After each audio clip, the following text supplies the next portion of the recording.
করতে যাচ্ছি, দেখো ওইদিকে। তো এক্সপিরিয়েন্সটা এসে বলছি কেমন হচ্ছে।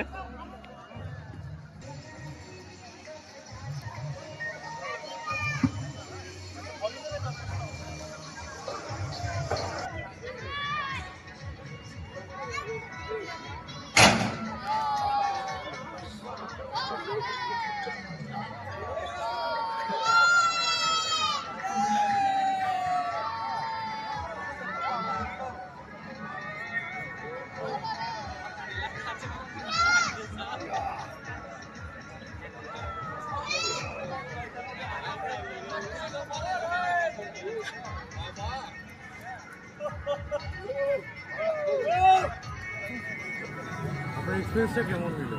খুবই ডেঞ্জারাস ডেঞ্জারাস ডেঞ্জারাস। মুখের হাড় খুলে চলে আসছিলো মুখে এখানে। তারপর এই যে হাতে একটুখানি ব্যথা পেলাম, তো ওখান থেকে বললো যে লুজ করে ধরতে, তো আমি ভয়ের জন্য আমি টাইট করে ধরছিলাম, সেই কারণে আমার হাতে একটু লাগতো, বাস এটাই।